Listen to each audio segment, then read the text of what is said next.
Hello. Amen? Pakingitian mo muna yung katabi nyo. Ayan. Para marami tayong bisita. Ayan ano, maraming salamat sa Panginoon dahil nagdadala ang Diyos ng mga anak niya na talagang kailangan makinig ng salita ng Panginoon. Amen no? So, initian nyo na ho ba katabi nyo? Ayaw, galit. Dito ho, masasayahin dito. Ewan ko dito. Masayahin naman. Pray muna tayo. Yes, hallelujah Lord. Panginoon, maraming salamat Panginoon Lord sa kakaibang saya na lagi namin nararamdaman, nararanasan sa tuwing papasok kami sa templo mo, sa tuwing haharap kami sa iyo. Grabing kasiyahan Panginoon. Ito yung kasiyahan na hindi kayang bayaran. Ito yung kasiyahan Lord na hindi kayang tumbasan ng anumang mga bagay dito sa sanlibutan dahil kayo lang ang makapagbibigay dito. Kaya dalangin ko Lord sa oras na ito dun sa mga iba pa naming kapatiran na maaaring sinusubok ngayon ng panahon, sinusubok Panginoon ng kaaway para hindi makadalo sa gawain Lord. I-convict mo ang puso nila Lord na isa sa pinakamasarap at pinaka-the best na lugar ay ang lugar kung saan nandun ang presensya mo sa lugar na ito, Panginoon Lord. Panginoon, kami mga narito na, dalangin namin, i-prepare mo na ang puso namin, Panginoon Lord, na haharap sa iyo, tatanggap ng mga salita mo, Panginoon Lord, na dalangin kong tumanim sa puso namin, ito'y mag-ugat at magkaroon ito ng bunga sa buhay namin, Panginoon Lord. Na makita sa amin, Panginoon Diyos, yung pagbabago, makita sa amin yung larawan ni Kristo na nilikha mo, Panginoon Lord, sa amin, Panginoon O God. At maraming salamat, si Jesus ang maparangalan, si Jesus ang mapapurihan, maitaas sa aming kalagitnaan sa oras na ito, sa matamis na pangalan ng Panginoong Jesus. Amen. Palapakan natin si Lord. Amen. Ang ganda mo ng patutuo ng ating kapatiran. Akala ko siya preacher eh. Ang sarap sa pakiramdam na nakaupo ka lang dyan, tapos nakikinig ka lang. Tapos dito, pag nandito ka, nangangatog ka. Pero dahil sabi nga niya, kapag kasama mo si Lord, huwag ka matatakot. Amen. Yung takot ho, dito yan nag-uumpisa. Once na hindi natin na-manage yung isipan natin, yung ating isip mo natakot, yung puso natin natakot, wala ka nang mapagtatagumpayan sa buhay dahil takot ka na. Pero tandaan natin, sa panahon na tayo natatakot, may Diyos na matapang na magpapatapang sa atin. Amen. Amen. Ayun, sarap ng ating umpisa, no? Juan chapter 8, verse 7. Ito ang mensahe ng Diyos na gusto ko mong ibahagi sa inyo ngayong araw na to. Ito ang nakasulat. Juan chapter 8 verse 7, sabi dito ho, sino man sa inyo na walang kasalanan, ang siyang maunang bumato sa kanya. Yan. So, ang mensahe ho natin, pagka bulay-bulayan ho natin itong John chapter 8 verse 7, sabi dito ng Panginoon, si Jesus Christ mismo nagsasalita dito, sabi niya sa mga taong kaharap niya, sino man sa inyo na walang kasalanan, ang siyang maunang bumato sa kanya. So, kikilalanin natin yung kausap ni Jesus at that time. Tapos kikilalanin din ho natin yung pinaka-karakter ho dyan na mababasa natin. So, ang mensahe ho natin ay pinamagatan kong huwag humatol. Ayan. Pakisabi po sa katabi mo, huwag mo akong hatulan. Ang hirap pagkasama mo, asawa mo, no? Tapos sasabihin, huwag mo akong hatulan. Kasi ang number one natin mga hatol, katabi natin sa bahay, kasama natin sa bahay. Kasi mas kilala nila tayo kaysa sa mga tao sa labas. Tama ho? Kaya ang pinakamatinding humatol sa atin, yung mga lagi natin kasama. Pero ang mensahe ng Diyos, huwag humatol. Puputulin natin ngayon yung mga, alam nyo, tayo bilang tao, dali natin humatol eh. Halimbawa, may kapatid tayo hindi nakapagsimba. Ano agad ang hatol natin sa kanya? Tamad. Pag hindi nakapagsimba, iniisip agad natin, walang puso sa Diyos. Dali natin humatol. Hindi naman natin alam, inusisa, kaya hindi nakapagsimba, may sakit. Pilay yung kuko. Sorry. May pilay ibang kuko. Di ba minsan no, may mga rason. Kaya itong mensahe na ito, yung salitang huwag humatol, kailangan natin pag-aralan to dahil ito'y napakahalaga. Malimit ko natin kasi itong may apply ng hindi tama. Okay. John chapter 8 verse 7, ang sabi dito ho, yan ho ay patungkol sa babaeng nahuli sa pakikiapid. Kasalanan ho ba makiapid? Opo. Yun. Yung mga ibang mga lalaki hindi nagsasabi. Ang babaeng nahuli sa pakikiapid ay walang iba kundi si Maria Magdalena. Hindi niya apelyido yan ha. Si Maria Magdalena. Mamaya kilalanin din natin yung Magdalena. Labas natin yung Maria. So, marami-rami tayong pag-aaralan ngayong araw na to. John chapter 8 verse 3, ganito ang mabasa natin. Sabi dito, noy dinala sa kanya ng mga eskriba at ng mga parseyo ang isang babaeng nahuli sa pakikiapid. Pinatayo ito sa harapan nila. At sinabi kay Jesus, Guro, ang babaeng ito'y nahuli sa pakikiapid. Ano sabi nahuli? Ibig sabihin, nakuhanan sa akto. Talagang wala na may papalusot, wala mo CCTV, pero nakuhanan dito sa akto na talagang nakikiapid. Ibig sabihin, no, may kasipi siyang iba. Ayan, marami ng mga nanay at ate, makaka-relate niya. At sinabi kay Jesus, Guro, ang babaeng ito'y nahuli sa pakikiapid. Ayon sa kautusan ni Moses, dapat batuhin hanggang sa mamatay ang mga gaya niya. Ano ang masasabi mo? Grabing parusa. Nung lumang tipan, yung alam nyo ang ating Biblia, dalawa ho yan, lumang tipan at saka bagong tipan. Sa lumang tipan, napakatitindi ng batas. At isa sa batas sa lumang tipan, pag nakita ka hong nakiapid o gumawa ka ng karumal-dumal, papatayin ka sa pamagitan ng pagbabato. Grabe ano, halimbawa nakita ka nagnakaw, talagang nakuhanan ka sa akto. Yan. Dahil nakuhanan ka sa akto, anong gagawin sa'yo? Papatawag ka, ilalagay ka sa kapulungan sa mga tao, at anong gagawin no? Ipapabato. At yung lahat ng bumato, kahit namatay o pumatay sila, wala silang kasalanan dahil may batas silang batuhin o patayin yung mga taong nagkakasala. Si Maria Magdalena, ang babaeng nahuli sa pakikiapid, sa mga tuwido siya ay makasalanan. Hindi lang basta o kasalanan meron siya. Si Maria Magdalena ay isang napakasalanang tao. Mamaya malalaman nyo kung bakit. At ang sabi dito, siya ay makasalanan sa mata ng Diyos at sa mga mata ng tao. Siyempre ang Diyos ang naglagay ng batas. Sabi ng Panginoon sa 10 utos, huwag kang makikiapid. Diyos ang nagsabi. Ngayon brinay ko ito ni Maria Magdalena sa mga tuwido, nagkasala sa mata ng Diyos at nagkasala sa mata ng tao dahil bakit? Kahit tayo tao, alam natin yung batas ng tama sa mali. Mali ang ginawa niya. Okay Sabi dito, papatayin siya sa pamamagitan ng pagbato. Basahin natin sa John chapter 8 verse 5. Ayon sa kautusan ni Moses, dapat batuhin hanggang sa mamatay ang mga gaya niya. Ano ang masasabi mo? Okay so ang kinuquote dyan ni John ay ito sa Levitico chapter 20 verse 10. Ang lalaking makikiapid sa asawa ng iba ay papatayin. Lalaki. Walang babae meron. Ito kasi ang kadugtong. Gayon din sa mga babae. Ayan. Sabi dito, una, ang mga lalaking makikiapid sa asawa ng iba ay papatayin. Gayon din ang mga babaeng makikiapid. Pare-pareho silang papatayin. Ito yung binabasa natin nung lumang tipan. Pag nahuli ka, kaya alam nyo, naalala nyo si Maria, na nanay ni Jesus? Di ba gusto siyang takasan, o gusto siyang hindi panagutan ni Jose? Kasi bakit pag nalaman na hindi pa sila kasal, tapos nagalaw na niya si Maria, papatayin si Maria. Bakit nagkasala dahil hindi pa kasal. Bawal magsiping pag hindi pa kasal sa lumang tipan. Sa ngayon, ganun pa rin. Baka sabihin nyo, Pastor, sa lumang tipan lang nyo, ngayon bagong tipan, iba na. Hindi ina-apply pa rin hanggang ngayon. Ngayon kung nagkasala ka, nagawa mo yung isang bagay na hindi tama, pinatawad ka na ng Diyos. Amen? Huwag kayong makondem, pinatawad na kayo ng Diyos. Napako na si Jesus. So dahil dito, sabi dito si Maria Magdalena ay papatayin dahil nagkasala siya ng isang malupit o isang karumal-dumal na kasalanan sa mata ng Diyos at sa mata ng tao. At isa sa pinaka makikilala si Maria Magdalena, mga kapatid ko, ay siya ay may 7 demonyo sa katawan. Pakitingin ng katabi mo. O wag na yung katabi mo, kasi wag nga tayo humatol. Tingnan mo na lang ang sarili mo. Ilan ang demonyo na sa tingin mo meron ka? Tanong lang. Wala. Okay. Wala naman sasagot dito, Pastor, may 2 ako. Bakit di mo papalayasin? Si Maria Magdalena, may 7 siyang demonyo sa katawan. At syempre dahil siya ay may demonyo sa katawan, hindi niya alam kung paano ito palalayasin. Basahin natin Lucas chapter 8 verse 2b. Si Maria na tinawag na Magdalena, so hindi apelyido si Maria na tinawag na Magdalena. Kaya nilagyan ng Magdalena ang pangalan niya kasi nung panahon niya, halos ang pangalan, di ba sa panahon natin ngayon sa mga Pilipino, napakarami ng Juan. Para malaman na talagang iba ka sa Juan na binabanggit, lalagyan ka ng additional na pangalan. Si Maria, nung panahon, uso ang pangalan Maria.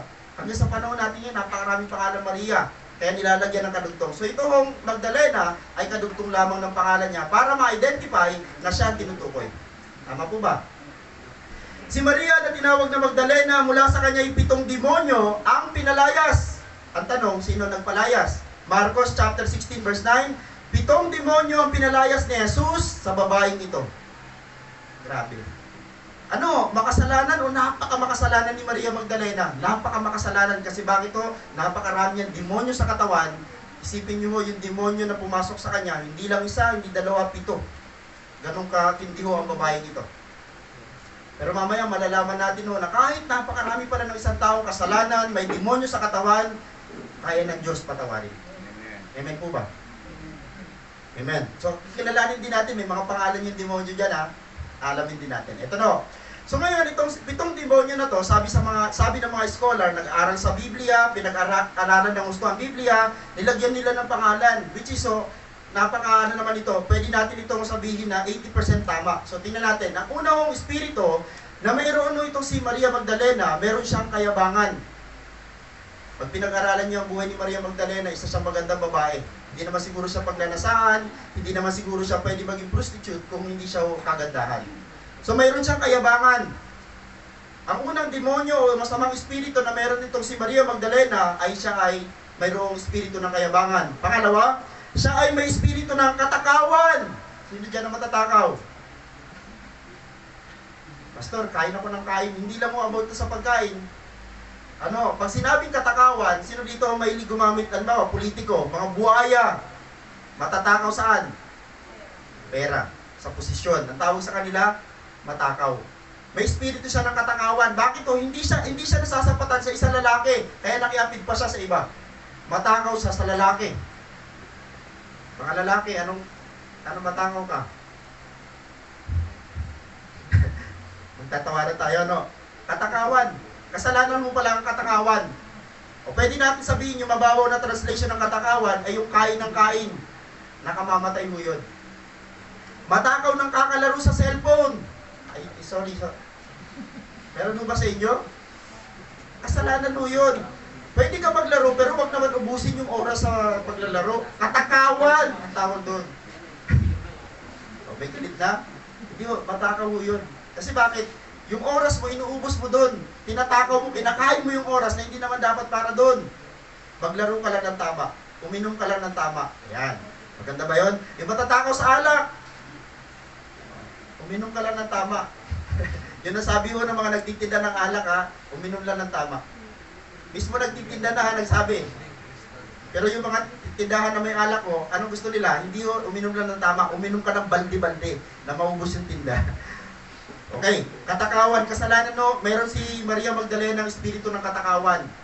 Huwag na natin, in-specific natin, maaaring si Maria Magdalena ay matakaw sa laman. Okay, ano pa siya ay may espiritu ng inggit. Yung pakikiapid ay pagkainggit yun. Bakit mo pinapakialaman ng asawa ng iba? Ibig sabihin, may pagnanasa, may inggit ka. Bawa, kung may asawa ako, nakita ko, ay, mas to? Huwag na natin pangalanan. Mas bilog, sorry. Inggit. Kaya mga mag-aasawa, mga kapatid, mga kabataan, yung mag-aasawa, piliin mo rin the best. Talaga yun ang gusto mo. Dahil pagka naasawa mo na yan na yun habang buhay. Diba ho? Ang iba ay, ito yung gusto ko ngayon. Sa susunod na araw, iba naman. Matakaw. May inggit. Si Maria Magdalena, pangatlong demonyo o masamang espiritu, meron siyang espiritu ng inggit. At syempre napaka-common, at ito yung kilalang-kilala na kahalayan na meron siya. Alam ng mga tao at the time, nung nakita natin na nakiapid siya, nakita ng mga tao na siya ay nakiapid sa ibang babae, o sa ibang lalaki, nakita nila napakahalin ng babae ito kaya dapat tumamatay. Ganon din yung tingin natin, pero may specific na sinabi dito, hindi lang kahalayan ng kasalanan niya. Panglima, siya ay may espiritu ng kasakiman. Ano ibig sabihin ng kasakiman? Yun nga parang ang dating doon, yung parang inggitero o inggitera. Meron ka na ng isang bagay, gusto mo pa makuha yung sa iba. Ang tawag doon, kasakiman. Katamaran. Ba't kaya nandun din yung espiritu ng katamaran niya? Hindi siya nag-i-effort kasi prostitute siya. Ayaw niya ng trabahong marangal. Ang gusto niya ay yung mabilisan. Di ba alam niyo naman mga prostitute, madali silang magkapera. Marami nga silang pera sa madali daw paraan. So may espiritu siya ng katamaran at may espiritu siya ng puot. Ito ang pinakamahirap sa mga tao may espiritu ng puot. 7 kasalanan at ito yun, sa translation yan yun sa English. At ito mga demonyo na ito ay sinabi ng mga scholar, yan ang 7 deadly sins. Yan ho ang pinaka matindi ho, mga kasalanan na matindi ho pumatay ng tao. Balikan ko lang, yung kayabangan mo ba nakakamatay? Tama, di ba po? Magyabang ka lang sa kapitbahay mo, ewan ko lang kung di ba sunog yung bahay mo. Sa bahay ho, sorry po, sa bahay. Sa probinsya namin, pag may nakita doon mayabang, halimbawa, nagpabubong, yero, kasi uso doon sa amin, anahaw. Tapos nagyabang, gigising siyang kilo-kilo na yung yero. Umuulan ng bato. Nakamamatay ang kayabangan. Halimbawa, bago ka sasakyan, o doon sa may mga bago, talaga namang ginigit-git mo yung luma, nakamamatay ang kayabangan. Amen. Nakamamatay ang katakawan. Literally ho, kumain ka ng kumain ng baboy. Sige ho, yung mga pinagbabawa, sabi ng doktor, huwag kang kumain ng makolesterol. Yung parang pinakamasarap. Ikaw naman, luto ka ng luto ng makolesterol, namatay ka na maaga. Pagdating mo sa harapan ni Lord, Lord, bakit? Sabi ni Lord, nahimik. Matakaw kasi. Pasensya na doon sa mga matatakaw maglaro ng cellphone, ingat-ingat kayo, nakamamatay ho yan. Marami ng kabataan namatay sa kaka-cellphone, matakaw maglaro. Kahalayan, kasakiman, lalo na ho yung puot, nakamamatay yung high blood. Tama ho ba? Sino mga nanay dito, tatay na grabe magalit? Pasensya na, madali kayo mamatay. Kasi bakit yung high blood? Wala. Pwede ka naman magalit ng tamang galit lang. Yung galit to, pag di mo dinagdagan ng puot, okay lang. Mamamanage mo siya. Pero pag napuot ka na, yung parang sasabog ka na, bahawa ka kasi baka ikamatay mo yan. Kasi sabi dyan, yung kasalanan na yan ay nakamamatay na mga kasalanan. Huwag humatol. Okay, tuloy na natin to mga kapatid. So sabi dito, si Maria Magdalena, isang babae yung nakiapid. Siya ho ay makasalanan, may 7 demonyo sa katawan, pero praise God, palakpakan natin ng Diyos. Pinatawad. Pastor, hindi ako si Maria Magdalena. Maaaring hindi ikaw si Maria Magdalena dahil ibang pangalan mo, pero baka yung espiritu na meron siya, baka isa doon, meron ka. Tama po ba? Pero good news mga kapatid, sabi ng Biblia, pinatawad na tayo. Sa lahat ng mga kasalanan na meron tayo, good news, pinatawad ka na ng Diyos. Past, present, and future, pinatawad ka na ng Diyos. Ganun katindi yung pagmamahal sa atin ng Panginoon. Yung hampas at latay na tinanggap ni Jesus, ay sapat na para bayaran ng lahat ng kasalanan. Pastor, may magagawa pa akong kasalanan sa mga susunod na araw. Alam na ng Diyos, kaya binayaran niya na rin. Amen. Kaya nga ho, paano ka pa iiwas kay Jesus? Ang pagmamahal ng Diyos sa'yo, hindi lang ngayon. Mahal ka rin ng Diyos hanggang bukas. Ganun siya katindi magmahal. Okay, John chapter 8 verse 10. Tiningnan siya ni Jesus at tinanong, nasaan sila? Wala bang nagparusa sa'yo? Yun ang tanong ni Jesus Christ. Nakapila yung mga tao ho, nababato kay Maria Magdalena, mula matanda hanggang bata, nakapila sila. May dala-dala silang bato na malalaki. Hindi naman siguro nakamamatay yung maliit. Malalaking bato ang dala nila at prepare na sila na batuhin si Maria Magdalena ayon sa sasabihin ni Jesus Christ. Pero sabi ng 10, tinignan siya ni Jesus at tinanong, nasaan sila? Wala bang nagparusa sa iyo? Ito ang pinakamagandang narinig ni Maria Magdalena. Wala po, Ginoo, sabi ni Maria Magdalena. Isipin niyo, kahit kilala niya lang kay Jesus Christ, pero ang tawag niya kay Jesus, wala po, Panginoon. Tayo ho ba, tagal-tagal na natin kilala si Jesus, tinawag niyo na ho ba siyang Panginoon ng iyong buhay? Si Maria Magdalena, on the spot, bagong kita niya lang kay Jesus, sabi niya, wala po, Panginoon. Ang tawag niya na kay Jesus, Lord. Sagot ng babae, sinabi ni Jesus, hindi rin kita parurusahan, humayo ka at huwag nang magkasala. Hindi ho, porke pinatawad na tayo ng Panginoon, gawa pa rin tayo ng gawa ng kasalanan. Sabi ng Panginoon, lagyan mo na ng boundary ang sarili mong magkasala. Pero kung hindi mo pa rin naiwasan ang pagkakasala, ulitin ko lang, pinatawad ka na ni Jesus. Huwag mo i-condemn ang sarili mo. Marami hindi nagtutuloy-tuloy kay Jesus. Bakit to? Nakukondemn sila. Pastor, nakagawa ko ng kasalanan ngayong araw na to. Mas lalo ka pa nga lumapit kay Jesus. Kasi si Jesus lang ang nagpapatawad. At makagagawa ng bagay na malinis ka.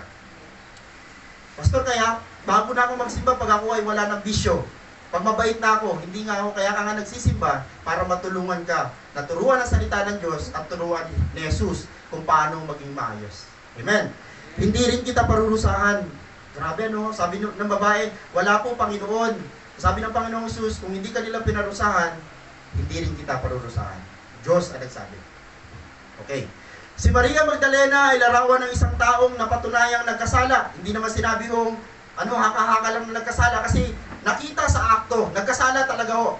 Subalit pinatawad, kinahabagan, niligtas at pinalaya. Sino si Maria Magdalena? Tayong lahat ang kanyang inilalarawan. Si Maria Magdalena na pinag-aaralan natin ay tayo pala. Tayo mga tao na nakita ni Jesus Christ, nakita ng Diyos na nagkasala, pero pinatawad. Amen po ba? Alam niyo ba tayo lahat ay nagkasala? Bawasahin ko sa inyo ha, baka may magsabi sa inyo wala kayong kasalanan. Roma chapter 3 verse 23, sapagkat ang lahat ay nagkasala, walang isa na hindi nagkasala. Maaaring iba ang kasalanan natin ginawa kaysa kasalanan ginawa ni Maria Magdalena, pero kasalanan pa rin. At sapagkat ang lahat ay nagkasala at walang sino ang karapat-dapat sa paningin ng Diyos, wala hong pwedeng humarap sa Diyos dahil magdudumi tayo lahat. Sino ang ginawa tayong karapat-dapat sa harapan ng Diyos? Yung dugo ni Jesus na nabubus sa krus. Alam niyo, umiiyak si Jesus Christ eh. Di ba ho? Nung time na haharap siya doon sa latigo, nung time na haharap siya sa bako, nung time na haharap siya sa krus, naiiyak na si Jesus dahil alam niya yung sakit na mararanasan niya dahil bakit to? Siya ay tao, nagkatawan tao. Alam niya ang sakit kasi bakit to? Alam niya kung paano ang hirap na magutom. Nagutom si Jesus Christ, kaya tayo mga tao na nagugutom, alam ni Lord na kailangan mo ng pagkain.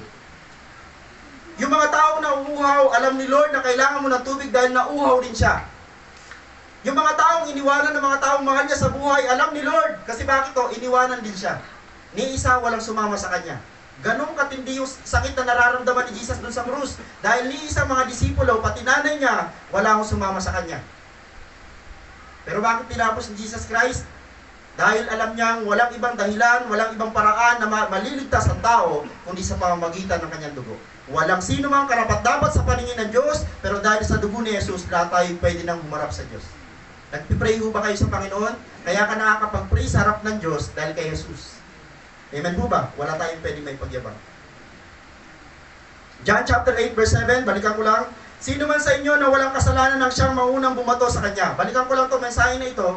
Sabi ng Panginoon doon sa mga kinukulit siya. Sabi ng mga eskriba, sabi ng mga pariseyo, Panginoon, babatuhin na namin to. Kasi sabi nung kautusan sa lumang tipan, batuhin nyo nakikiapid. Anong ginawa ni Jesus Christ? Gumuhit siya sa lupa. Walang salita, gumuhit sa lupa. Ngayon, sabi ng mga eskriba, sabi ng mga pariseyo, ano yung ginagawa nito? Hindi kami sinasagot. Kinulit nila ng kinulit si Jesus Christ kasi gusto nila magkamali si Lord ng sagot. Pero si Jesus, matalino. Matalino si Jesus Christ. Sabi ng Panginoon, okay, kung gusto niyo siyang batuhin, sino man sa inyo na walang kasalanan, ang siyang maunang bumato. Kung sino man sa inyo ang hindi matakaw, kung sino man sa inyo ang hindi mahalay, kung sino man sa inyo ang hindi tamad, kung sino man sa inyo ang hindi walang inggit, batuhin na ang babae na yan. Pero nakita ng mga tao, lahat sila may espiritu na kagaya nung kay Maria Magdalena. Ano ang sabi? Nang marinig nila ito, sila isa-isang umalis, simula sa pinakamatanda, walang naiwan kundi si Jesus at ang babae naroon pa rin sa harapan niya. Sino ang natira? Yung hukom na tunay. Si Jesus ang natira, bakit to? Siya lang naman ang dapat panghusga. Mga kapatid, wala tayong karapatan na hatulan natin yung ating mga katabi dahil bakit to? Wala tayong karapatan. Amen ho. Ulitin ko lang, tayo mga tao, ang bilis natin humusga, ang bilis natin humatol, pero pag tayo naman ang hinatulan, naku, galit na galit tayo. Dapat ilalagay din natin yung posisyon natin sa iba. Tama po ba? Walang naiwan kundi si Jesus at ang babae naroon pa rin sa harapan niya, yung hukom at yung huhukuman na natira. Napakaganda ng senaryo na ito kasi bakit to? Si Jesus Christ, isa yung makatarungang hukom at yung huhukuman niya na nagkasala pero pinatawad niya. Ganon siya katindi magmahal. John chapter 8 verse 10, tinignan siya ni Jesus at tinanong nasaan sila, wala pang nagparusa sa iyo. Sabi ng Panginoon, hindi rin kita parurusahan. Isang paalala. Yan, malaking paalala, huwag humatol upang hindi hatulan. Amen po ba dyan? Huwag daw po tayong humatol upang hindi tayo hatulan. Amen? Okay, Mateo chapter 7 verse 1, huwag ninyong hatulan ng inyong kapwa upang hindi kayo hatulan ng Diyos. Ito ho malala. Tayo ho minsan nagkakamali at talagang nangahatol sa iba. Pero lagi natin tatandaan, hahatulan natin ang ating kapwa, pero ang balik noon, Diyos ang hahatol sa atin. Mas matindi. Kaya ho, ingat na lang tayong humatol sa iba. Kasi alam ko, ulitin ko lang, ibigay natin sa Diyos ang paghatol dahil siya yung mas may karapatan at siya yung mas may alam. Sabi sa 2, sapagkat hahatulan kayo ng Diyos ayon sa hatol na inihatol ninyo sa iba, ang panukat ninyo sa iba ay siya rin ipanunukat sa inyo ng Diyos. Amen. Roma chapter 2. Kaya nga, sino ka mga umahatol sa iba, wala kang may dadahilan sapagkat sa paghatol mo sa iba, hinahatulan mo rin ang iyong sarili. Palibasa ikaw na humahatol ay gumagawa rin ng gayon. Kaya ako nag-atrasa ng mga tao na babato kay Maria Magdalena dahil sila din nahahatol, meron din palang karga. Kung may 7 demonyo si Maria Magdalena, maaaring yung lahat ng mga eskriba at pariseyo, maaaring hindi 7 ang demonyo nila, pero maaaring mayroon silang tag-iisa, katumbas ng kasalanan. Pare-pareho. Ang sabi ng Panginoon, sige, kung wala ka talagang masamang espiritu sa katawan, batuhin mo yung babae na yan na may 7 demonyo. Bakit sila umalis? Kasi alam nila, mayroon din silang isa o dalawa sa kanilang katauhan. Mga kapatid, tayo sa buhay natin, kahit po tayo nag-aaral ng salita ng Diyos, kilala natin si Jesus, hindi pa rin natin naiiwasang magkasala sa isip, sa salita at sa gawa. Kaya wala tayong karapatang humusga o humatol sa iba. Ano ang pinakamadumi sa ating part ng katawan? Di ba ho, isip at puso? Ang dali natin makapag-isip ng negatibo sa iba. Lalo kung, halimbawa lang ha, lalo kung yung mga mahal natin sa buhay, halimbawa, meron tayong isa sa kapamilya natin na bibless ang buhay. Di ba? Sarap mag-isip na masama. Kasi bakit to? Lalabas yung inggit. Alam nyo, ang pinaka-ugat daw ng chismis ay inggit. Tama po ba? Pag walang inggit, walang chismis. Tama? Bakit nagchichismisan? Kasi may inggit. Ayan. Yan ho ang isa sa natutunan ko. Nalalaman nating makatarungan ang hatol ng Diyos laban sa mga gumagawa niyon. Akala mo ba ay makakaiwas ka sa hatol ng Diyos kung hatulan mo ang mga gumagawa ng mga maling gawain, ginagawa mo rin? Kaya ho ang pastor na nasa harapan nyo, iwas din akong humatol dahil mismo yung pastor nagkakasala din ho. Walang pastor, pare at ministro na hindi nagkakasala. Bakit? Nakarelay lang din kami sa Diyos. Sa Diyos na hindi nagkakasala kailanman. Mayabang mo yung pastor, pare at ministro na magsasabi sa inyo hindi sila nagkakasala. Sinungaling mo yun. Amen? Hindi totoo yun. Santiago chapter 4. Okay. Sabi natin mic. Okay Santiago chapter 4 verse 11. Ay, ito. Huwag kayong magsiraan mga kapatid. Ang namumula o humahatol sa kanyang kapatid ay namumula at humahatol sa kautusan. At kung hinahatulan mo ang kautusan, hindi ka na isang tagatupad ng kautusan, kundi isang hukom. Ayan. Iisa ang nagbigay ng kautusan at siya rin ang hukom, tanging siya ang may kapangyarihang magligtas o pumuksa, ngunit ikaw, sino ka upang humatol sa iyong kapwa? Kung sino ang nagbigay ng kautusan, siya ho may karapatang humatol dahil alam niya ho yung patakaran. Tama po ba? Alam po niya. Alam niya, kaya niya ipaliwanag at walang pwedeng tumuro sa kanya. Ba? Sinabi mo, ikaw'y makasalanan, hindi niya pwedeng sabihin ng sarili niya, ikaw rin. O maaaring sabihin ng tao na yon, ikaw rin.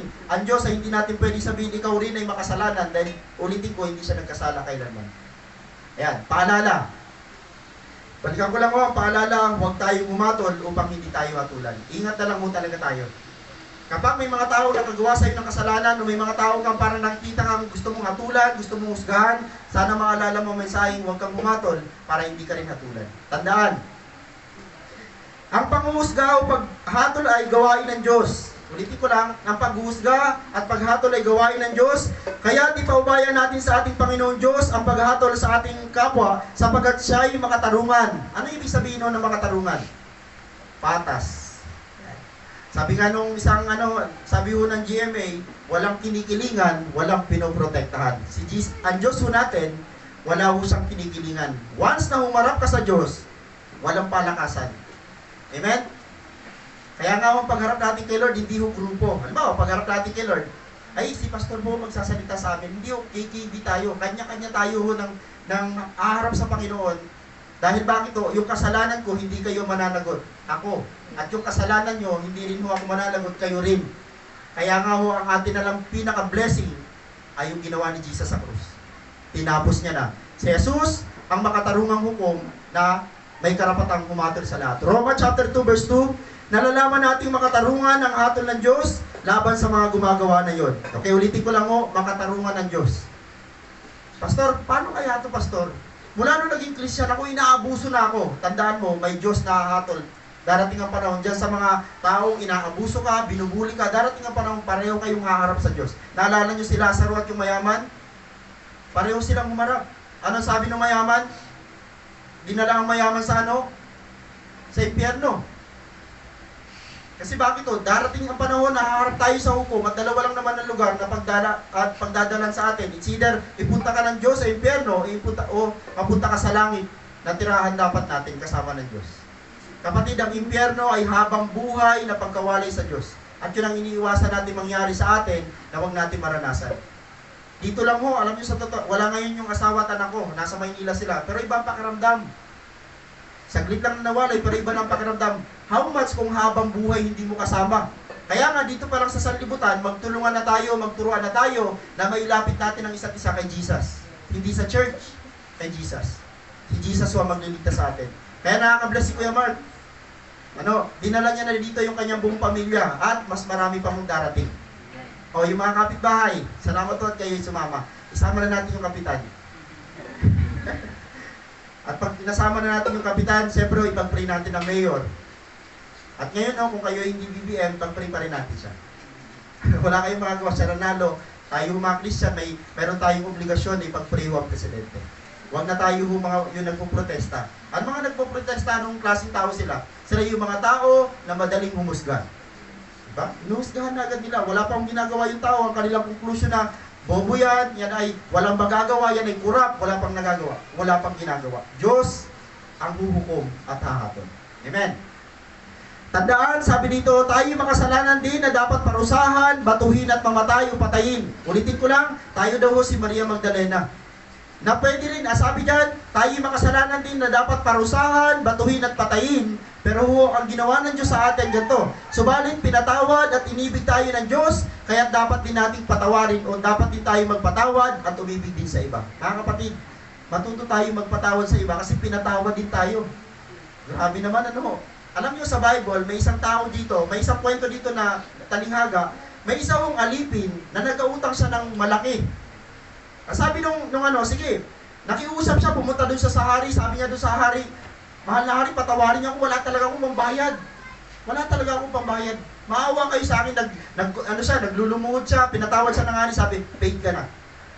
Ngayon, habang umuwi yung alipin, napakalaki ng utang nito habang umuwi yung alipin, ganito nangyari, may nakita siyang may utang sa kanya. Ang utang mo ay 500, maliit, malaki. Yung utang niya, laki, pinatawad. Ngayon, 500 ang utang sa kanya, nakita niya yung alipin, pinalyuhan niya na agad. May utang ka sa akin magbayad ka na. Sabi nung alipin, patawarin mo ako. Wala talaga akong pera wala akong pambayad sa'yo. Parang awa mo na, patawarin mo ako. Sabi nung alipin, yung pinatawad, hindi kita patatawarin. Ipapakulong kita. Ano sa tingin niyo ang gagawin nung hari na nagpatawad sa kanya? Ano ang gagawin? Babalikan siya at mas matindi pa ang ginawang parusa. Pinatawad ka ng Diyos, bakit di ka nagpapatawad sa iba? Amen? Dapat kung ano yung naranasan natin, i-share din natin sa iba. May malaki tayong pagkakangutang sa Diyos, pero pinaid niya na, binayaran niya na, maano bang yung mga taong nagkasala sa iyo, ay patawarin mo na rin. Sino dito may mga kagalit pa? Patawarin mo na. Pastor, nabulyawan niya ako, nabulyawan ka lang, patawarin mo na. Pastor, may utang siya Ano ba utang sa iyo? 50, yung tagal na, 1 taon na, patawarin mo na. Yung tubo mo na Yung tubo hindi naging 100, yung tubo puot na. Hindi ka makatulog dahil sa 50. Baka huwag na. Nagpapaubo yung may mga pautang. Sino may mga pautang? Okay, yung may mga negosyo dyan, huwag bumatol. Baka hindi nakakapagbayad dahil huwag na natin. Baka tayo nakakapaghatol lang. Baka hindi nakakapagbayad dahil inuuna mo na yung luho. Hatol lang naman yun, Subalit, pinatawad at inibig tayo ng Diyos, kaya dapat din tayong magpatawad at umibig din sa iba. Mga kapatid, ang hamon, una, ibigin natin ang mga taong nakagawa ng masama sa atin. Sa ayaw at sa gusto mo, minahal ka ng Diyos, ikaw na tao rin na nakagawa ng kasalanan sa Kanya, pinatawad ka niya. Mga kapatid, ibigin daw natin yung mga taong nakagawa ng masama sa atin. Name it, pangalanan mo na kung ano yung bagay na nagawa sa iyong kasalanan. Baka ginawa mo rin sa harapan ni Lord, pinatawad ka, walang kondisyon. Next. Tanggapin natin ang ating kapwa na nagkasala, subalit nais magbagong buhay. Si Maria Magdalena nais magbagong buhay. Mula nung pinatawad sa ni Jesus Christ, sabi ng Panginoon, okay, pinatatawad kita, huwag ka nang magpatuloy sa pagkakasala. Wala ka nang mabasa sa Biblia na nagkasala si Maria Magdalena. Natanggal yung demonyo sa katawan, naglingkod kay Jesus, at ang pinakamagandang nangyari sa unang-unang panahon o unang-unang araw na pagkabuhay ni Jesus, sinong una nakakita? Si Maria Magdalena. Ganong katindi ang naging napakaganda hong picture ni Maria Magdalena, dahil sa unang pagkabuhay ni Jesus Christ, si Maria Magdalena nakakita. Yung taong makasalanan, yung taong may demonyo sa katawan, si Jesus dun unang nagpakita. Bakit to? Walang pinipili ang Diyos. Walang pinipili ang Diyos. Tanggapin natin ang ating kapwa na nagkasala, subalit nais magbagong buhay. Patawarin natin ang mga nagkasala sa atin, magsisi man sila o hindi. Paano yun? Alam niyo ba mga kapatid, pinatawad na tayo ng Diyos? Amen. Pastor, kailan kaya ako pinatawad ng Panginoon? Nung nagsisi ako sa Kanya, kapatid, pinatawad ka na ng Diyos simula nung napako siya. Anong kailangan mo gawin? Maniwala ka lang.